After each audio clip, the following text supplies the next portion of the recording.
Olá, estamos começando mais um Ricardo Mota Entrevista aqui pela TV Pajuçara. Esta semana a nossa convidada é a deputada estadual Jó Pereira, que é do MDB, partido do governador, mas tem uma postura absolutamente independente e uma atuação contundente na Assembleia Legislativa. Muito obrigado, deputada, pela sua presença. E essa semana um embate que eu acho que terá sequência ainda sobre o AL Previdência. Isso ainda tem retorno, não tem? Tem algumas, eu poderia dizer, tem alguns desdobramentos, né? Nós recebemos um projeto de lei do governo do estado,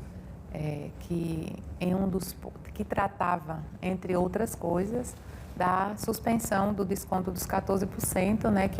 Acho que todo mundo apoiava isso, né? Isso era unanimidade, não foi unanimidade, né, na aprovação do projeto. É um desconto que desde 2009, você me permita fazer essa retrospectiva. 19, né? Desde 2019. Dezembro foi aprovado. Dezembro de 2019, que pelo ponto de vista que eu defendi na casa, eu tive uma emenda exatamente propondo a retirada do projeto original que veio do Executivo. Já então, né? Já então. Em dezembro de 2019, quando foi encaminhado também, porque é importante dizer que é uma matéria de iniciativa exclusiva do Poder Executivo, o governo encaminhou para casa, para a Assembleia Legislativa, e naquela oportunidade eu percebi que pela ausência, mais uma vez, pela ausência de informação, pela ausência, inclusive, Ricardo, de transparência e da necessidade, veja, a Previdência, desde 2016 que nós estamos às voltas com a questão previdenciária no país, em Alagoas, que nós falamos sobre isso. Então, a Previdência, ela tem impacto na vida do servidor, na solidez fiscal do Estado, né? E também na vida da sociedade como um todo, porque se nós prejudicamos o Estado e há um desequilíbrio nas contas públicas, todos os 3 milhões de alagoanos e alagoanas vão suportar todas essas dificuldades. Então, desde 2019, é necessário fazer esse debate, não foi feito, o projeto foi encaminhado para a Assembleia Legislativa. Permite, deputada, a senhora colocou um dia desse, eu achei extremamente importante, que desde 2019, o governo, ao apresentar aquele projeto original, não embasou, não apresentou estudos, não apresentou dados. Isso para mim foi impactante. E como vocês aprovaram sem que houvesse esse embasamento que sustentasse a aprovação da matéria? Nós fomos para a aprovação da matéria, né? O governo tem bancada, o governo tem indicação. Então, o projeto, ele tramitou em regime de urgência na casa, onde todos os prazos são apertados.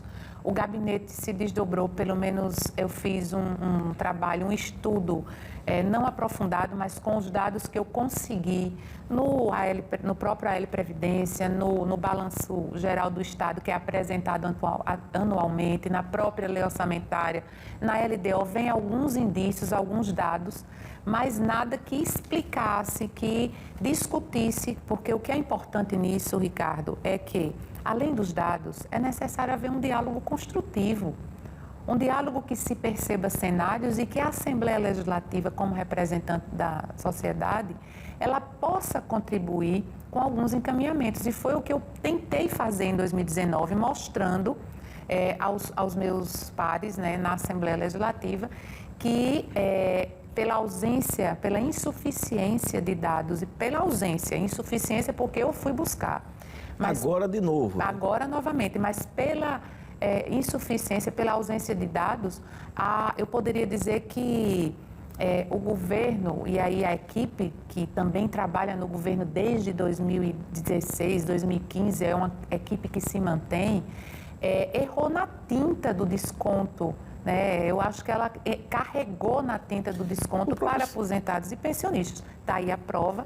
Nós já queríamos isso em 2019, não. Infelizmente, a emenda foi reprovada no plenário da Casa pela força também da indicação governamental de que aquele projeto teria que ser aprovado como veio.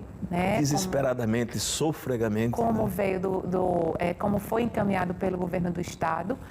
Tentamos provocar outras mudanças, mas infelizmente não conseguimos. Deputada, me permite, isso não é falta de respeito do Executivo para com o Legislativo? Você apresentar um projeto dessa monta, com impacto impacto que tem na vida de 34 mil pessoas, sem apresentar nada que sustentasse isso, não é falta de respeito? A falta de respeito não é só com o legislativo, eu acho que é com a sociedade como um todo. Nós sabemos que Alagoas é um estado onde existe eu poderia dizer, uma desigualdade social enorme, e essa desigualdade também está presente, fragilizando o servidor público, principalmente os aposentados e pensionistas que recebem na faixa que vai de um salário mínimo até o teto da Previdência. Foram esses que foram, eu poderia dizer, atingidos com mais intensidade, prejudicados com muito mais intensidade pela reforma que foi posta.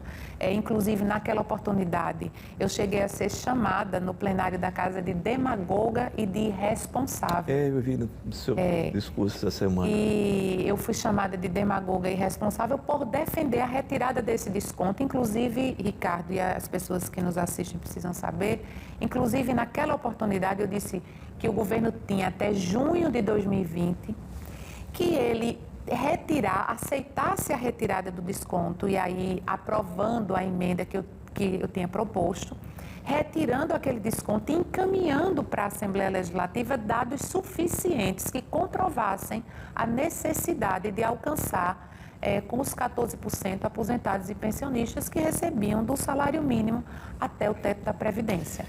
A matéria foi aprovada, sem dúvida nenhuma, é um avanço, é um ganho, para as pessoas principalmente que estavam prejudicadas, mas, como a senhora disse, ainda vai ter reflexo na frente.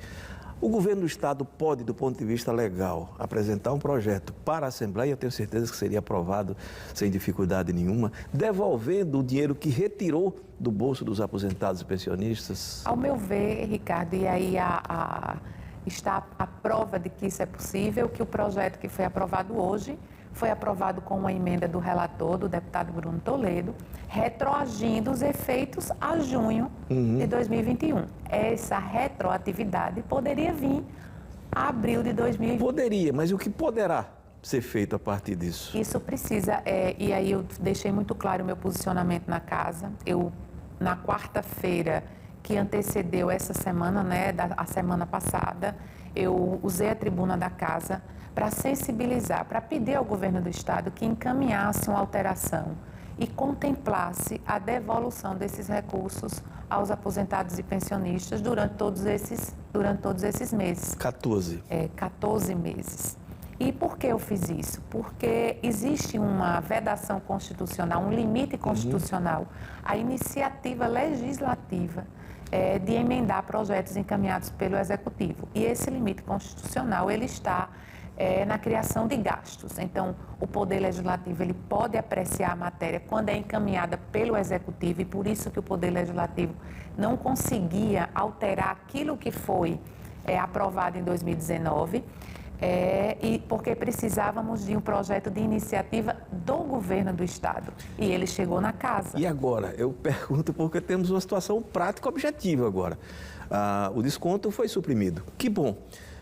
E a devolução do dinheiro? O governo tem possibilidade legal, e a senhora conhece do tema, para devolver esse dinheiro através de um projeto de lei? Eu acredito que sim. Pelo que eu fiz, pelas análises feitas pelo jurídico do gabinete, pelas análises feitas por mim, não tem como o Fundo Previdenciário devolver, mas tem como o governo do Estado fazer a devolução. Inclusive, o secretário da Fazenda, Jorge Santoro, esteve com a comissão de deputados, conversamos sobre isso, inclusive colocamos a possibilidade da devolução ser feita em 14 parcelas, da mesma forma que aconteceu, do mesmo jeito que aconteceu a emenda de relatoria, retroagindo os efeitos da lei que aprovamos hoje a abril de 2020.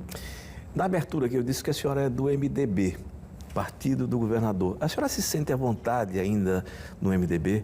A senhora responde daqui a pouquinho, até já.